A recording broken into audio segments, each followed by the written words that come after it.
My parents gave my $75,000 college fund, left by Grandpa, to my golden child sister for her business. I sued them and got kicked out, but now the truth is out and karma has struck back hard. Hey everyone. Before we dive in, I have a quick favor to ask. If you enjoy content like this, please hit the subscribe button. It's free, supports the channel, and ensures you never miss out on amazing videos. Alright, let's get started. I, 18F, am going through a very tough time in life. Not that I had an easy life before. My life has always been tough, thanks to my narcissistic parents and their golden child.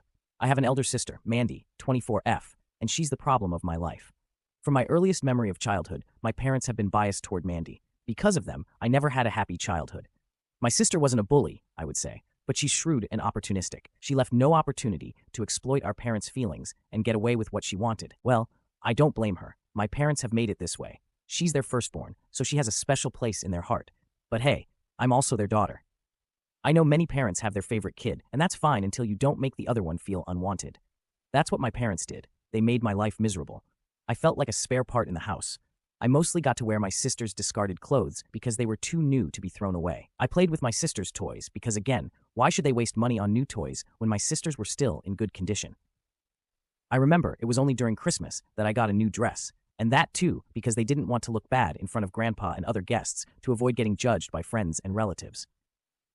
I used to get one set of dresses, shoes, and other accessories on Christmas, while my sister got as many as she wanted. If I ever complained about it, Mom would reason, "Don't be impatient. Your sister's stuff is going to come to you next year."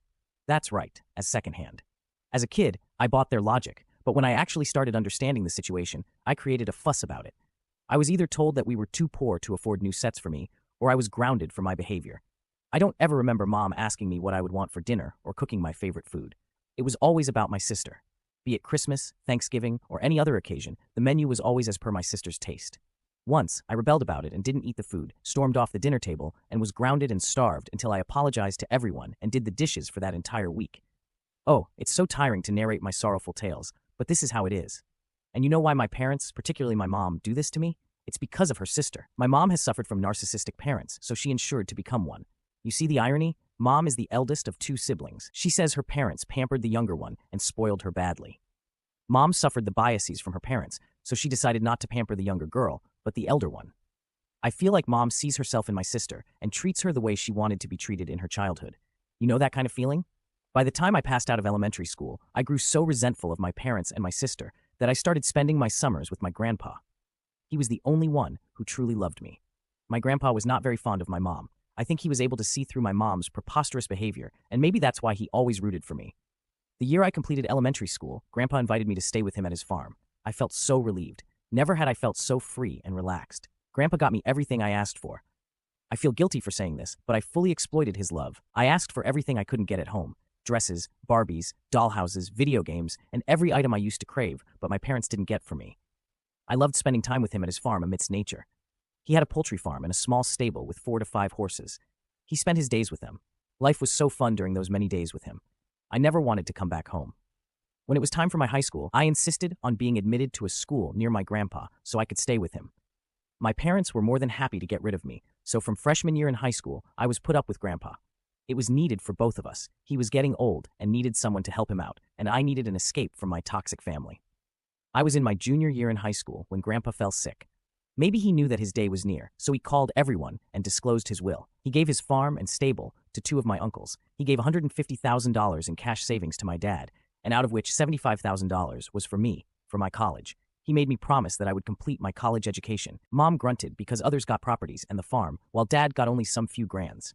Grandpa reminded Dad that he had already taken his share of the property and sold it off to pay off his debt and start a business. Just when I started my senior year in high school, Grandpa passed away. It was the saddest day of my life. Now I have no one to fall back on. I had to move back with my parents. It was not pleasant. I hated it. So do they. As my graduation day was nearing, I asked my parents for my $75, which Grandpa left for me. I had to fill out college applications. That's when the problem started. Whenever I asked about my money or mentioned the college, they would make strange faces and ignore the conversation. When I lost my patience, I put my foot down and asked them, "What's the matter? Where's my money?" That's when she said they had given that money to my sister for her business. What the hell? That money was supposed to be for my college. They said it's no big deal. I can wait for a year because I'm still too young to go to college. I said, "Hello, how can I be young for college when my classmates of the same age are getting admission?" When they couldn't reason with me, they pleaded with me to give them a year's time to pay my college tuition. I said, "Why can't the golden child wait for a year to start her business? I can't waste a year." I didn't know what options I had to retrieve the money. Any suggestions? Update 1. A lot has happened in the last few months. My parents asked me to wait for another year. I didn't agree and pestered them for the money. They got mad at me and called me mean and selfish. They are gaslighting the situation. Not only this, but my sister Mandy has started a campaign to portray me as the bad guy.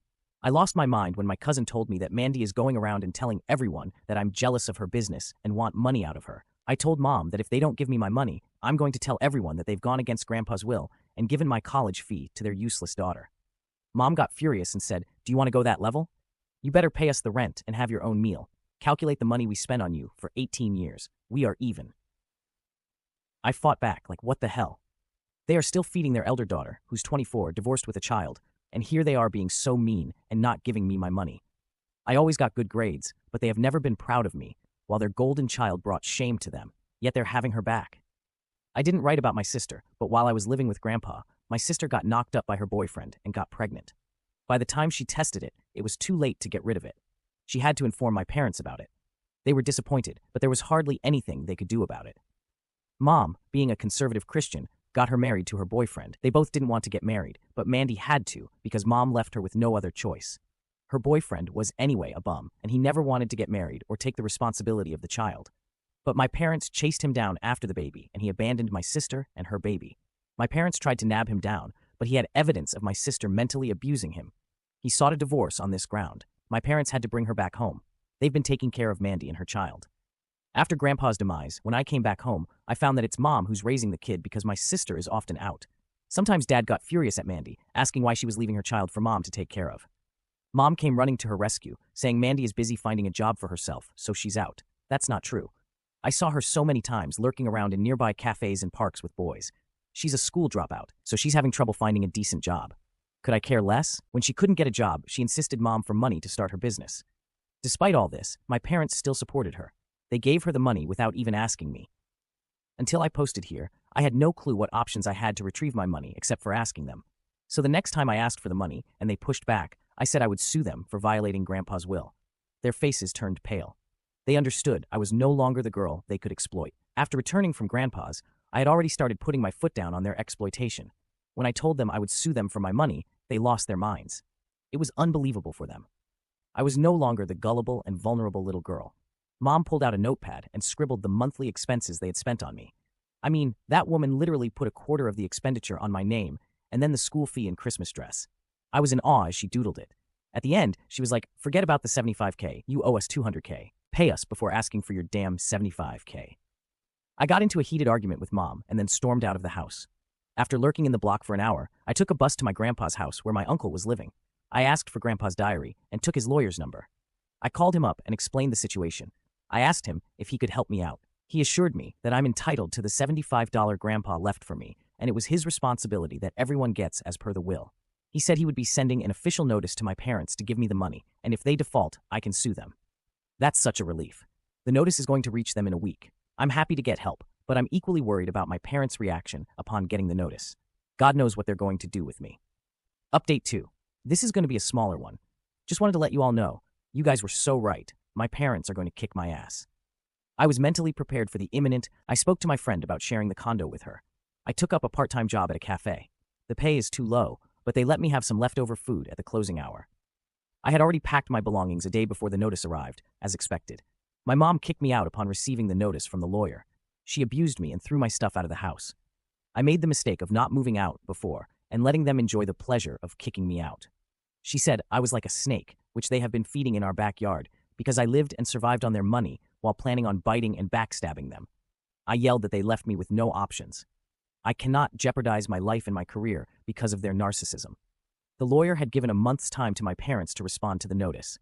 They're about to breach the timeline. I think they're not taking it seriously, because Mandy called and abused me for giving a tough time to the family. She said parents aren't going to give a penny to me and I cannot do anything about it because I don't have the money to sue them. I didn't reveal my cards to her. I silently heard her out, and when I could not take it, I hung up on her. I told my lawyer about it, and he said we can surely sue them if they don't respond by next week. Update 3. I suffered severe backlash from my parents for suing them.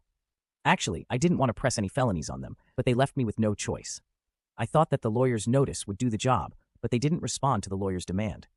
I went home to tell them that they better comply with Grandpa's will, or else I'll have to seek a legal path. They ganged up against me, hurled abuses at me. My mom even threw things at me. I had left some of the non-essential items at home, thinking of taking them later. Mom pulled them out from my closet and broke them into confetti in front of me to hurt me. I was there to sort out the matter without a legal hassle, but it seems they wanted a ride. I came back and told my lawyer to press charges on them. He happily did it. When they received the court order, they panicked. Dad called me and said we could sort out the family matters within us. There was no need for a legal battle. Really? So I went home to sort out the family matters, but they were the ones who turned hostile towards me and left me with no choice. Now the ship has sailed, and they have to follow a legal path. I'm not in for any compromise. During the court hearings, Dad was asked to pay $75 as per Grandpa's will, but Dad dropped his guns and showed his bank statement that he didn't have so much money. He said he would pay $10K all monthly, but my lawyer argued that I need that money for my college tuition, and $10 monthly won't suffice.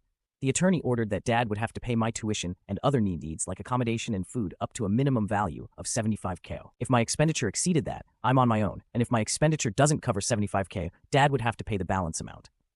I didn't quite like this idea of still being dependent on him for the money, but I was left with no choice. Dad actually didn't have $75K to give it to me at one shot. I resisted this middle ground, but Dad pleaded with me with teary eyes and promised he would not default. So I agreed, but I told him that in case he or Mom creates any fuss about it in the future, I'm going to sue them again, and this time I'm going to demand compensation for the mental torture. He agreed. Meanwhile, Mom and Mandy went behind me. Mandy has been telling everyone that I have given hypertension to my parents and brought shame to the house by dragging the family to court. Well, this is the irony. There ain't any shame and disgrace when she got knocked up, but I brought shame by just asking them for my own money. Wow. You know what? I don't give a damn about it anymore. They labeled me a black sheep, and now I guess I'm happy being one. Update 4. Hey peeps, I know I took a long time to update. I was busy settling into a new life in college. I graduated with top grades from high school. I sent the convocation invites to my parents, knowing they would not turn up. Surprisingly, Dad showed up. He seemed happy, and for the first time, he said he was proud of me. It took him 18 years in a court case to realize that I was also his daughter, and I too needed the love and care. Doesn't matter now. I have moved past it. I quit my job at the cafe and moved to my college dorm. The money I get from Dad covers for college tuition fees, accommodation, and food. Beyond that, I'm on my own. I took up a part-time job near the college campus. I'm also giving math lessons to my classmates for some extra bucks. I'm good at math. Quite a flex, right? Dad has been sending the money quite diligently, as ordered by the court. Some of you asked about my equation with Dad, and where was he all this while when Mom was mean to me? So here it is. Dad was non-existent to me. Dad saw everything wrong that was happening to me, but he chose to look the other way. He ignored my problems and never questioned Mom for her behavior. He obliged whatever Mom said. In fact, he considered that Mom made good decisions to use my sister's clothes for me because apparently Mom was saving his money throughout my childhood. I have seen Dad struggling financially, so any opportunity to save a penny, he's game for it. So in that way, if you see, he always supported Mom. I'm also not sure how he reacted to Mandy's unexpected pregnancy. Whatever little I know is through cousins and relatives. Mandy's wedding was done so hush-hush that no one knew when it happened, not even me. Like I said, I was living with Grandpa at that time, and I couldn't care less what was happening at my house. If I have to update about my current situation, I couldn't be happier. I'm living my dream life of attending college and securing good grades. My relationship with my dad has gotten better after the court ordeal. Mom and Mandy did their thing of bitching about me and bad-mouthing me, showing me as the bad guy, but sooner they got their own to handle. Mandy got into trouble with the cops. The money they had lent to Mandy got swept away. Mandy had opened a secret gambling business under the cover of a gaming zone. My parents didn't know about it. They thought it was actually a gaming parlor, but the cops nabbed her down and seized everything. All the machines and equipment were seized. Whatever little money she had in her bank account, my parents used it to bail her out. So in the end, she's left with nothing. This is what she had done with my grandpa's hard-earned money. I couldn't feel more satisfied, to be honest. Deep down, I didn't have a good feeling about pushing Dad to the corner to get my money.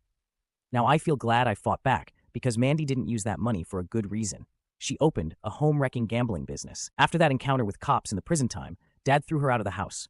Mom tried to advocate on her behalf, but Dad laid a choice to Mom. It's either Mandy or Dad. Mom doesn't work, so obviously she chose Dad and asked Mandy to get a job and move out.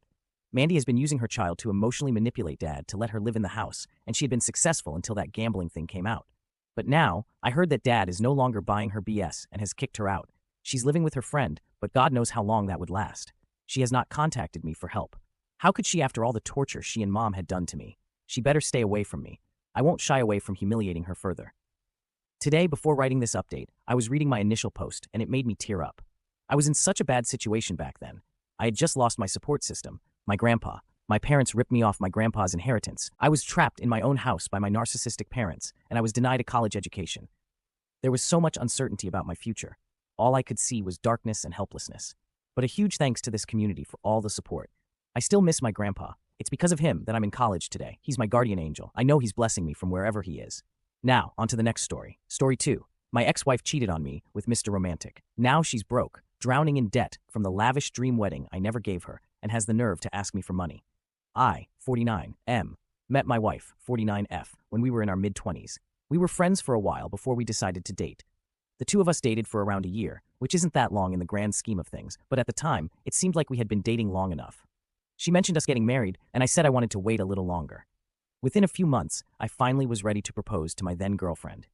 She accepted, and the two of us started planning a wedding. It was around this point I should have recognized the red flags. But I didn't. Why? Well, I was in love. See, my fiancé wanted a huge wedding. While I understand it was a special experience, I didn't see the point of spending a couple of grand on what was essentially one day. I ended up convincing her to have a small, intimate ceremony. She seemed all right with it at the time, but I think as the months and years went by, she almost started to resent me for talking her into that. The thing is, we couldn't have afforded such a wedding at the time. I suggested that one day we could have the wedding of her dreams if we decided to renew our vows. This seemed to please her, but again, I felt like this resentment was always there, just lingering beneath the surface. Was I the most romantic guy in the world? No, but I tried hard to keep the romance alive by doing little things for her over the years, and it wasn't like my wife didn't know this. When we got married, we also didn't have kids, so there wasn't that pressure hanging over us. The years passed, and by the time we were in our 40s, we had been married for almost 2 decades. Things had gotten stale. For the past year or so, which led me to plan a romantic night out, I even asked my sister for help because, like I said, I wasn't very romantic. It ended up not going anywhere. My wife never came home that night, and when she did, she said that she had stayed at a friend's house. They had been drinking, so she figured it was safer for her to just spend the night there. I saw no reason to not believe her, so I took her at her word. The next night, I tried again, and we had a pleasant dinner. When I tried to initiate intimacy, she brushed me off, saying she was too tired. Again, I didn't think too much of it. We both worked a lot, which was why we were finally able to afford the lifestyle we were currently living. This trend continued, and it got to the point where I had to ask myself if I was going to continue to believe her stupid lies, which were lies. I reached out to her friends to see if she was there, but they covered for her. I shouldn't have been surprised. The only way I could think was to directly confront her about her lies and ask her if she was cheating. To my surprise, she admitted everything the night I confronted her. I think I was in shock that she just straight up told me that she was cheating. Honestly, I don't know what I was expecting. I think I thought she might try to deny it and tell me that I was wrong, but she didn't do any of that. So I asked who it was and how long it had been going on. He was a family member of one of her friends. She met one day. It was an instant attraction, and he was so romantic. There it was, the one thing I could never manage to do. I did try, but my wife didn't think I was trying hard enough. This guy was everything I wasn't, and more. She claimed our marriage ended that night, and what began was the divorce process. It wasn't a bitter divorce. We agreed to split everything down the middle. The house would be sold, and we'd each take half. This seemed like the best option for us to get away from each other quickly. Once everything was final, I bought a condo with the money we split from the joint account. I still had a decent amount left over that I was going to keep for a nest egg. Eventually, the house sold, and I put that money away as well. You never know when you're going to need it. My ex ended up doing the exact opposite. She took her money and bought an even bigger house than the one we lived in with each other. Then I heard that she was planning a wedding, a very huge wedding. I might add, it was the wedding she had always wanted. I was having flashbacks to the wedding we had all those years ago. My ex had resented me for all these years because we never had the wedding she truly wanted. As embarrassing as it is to admit, I did look at the pictures on Facebook afterwards, and my God, it was a huge affair. Everything looked so expensive. I can just imagine how much money she spent on the whole thing, including the dress. At that point, I knew I had to take a step back and stop obsessing over this woman who was my ex. I focused on spending time with my friends and family, which helped. I assumed my ex was spending time with her new app. Turns out, though, not everything was great. I learned that a year after they got married, they were in debt. My ex spent the divorce settlement on the expensive house and expensive wedding, making it so she had nothing left. Her job did bring in a decent amount of income, but my ex was the only one making good money in that household because the app was a bomb. She dared to reach out to me to see if I could lend her some money. My ex played on our past relationship and the memories we made over 2 decades, but I wasn't buying it. I told her that it wasn't my problem that she spent all of her divorce on pointless crap. I hung up on her and proceeded to receive at least 3 more calls from her that night, along with 3 very nasty voicemails. After I listened to them, I just laughed and played them to my friends to show how far she had fallen. They all found them as funny as I did. My ex truly had no shame or was just that desperate. I don't know if she ever truly believed that I would give her the money or not. Even if she had reached out to me a few months prior, I still wouldn't have given it to her. At no point was I ever that desperate. I blocked her number that night because I didn't want to hear another word from her. We were done. She cheated and wanted to go be with her app, who was the new love of her life. If she had planned better, my ex would have money just like I still did. Most of my family and friends were happy to see her go. I wonder if they had ever liked her or just tried to get along with her for my sake. It didn't matter anymore, though, because my ex was a part of my past, and that was where she was going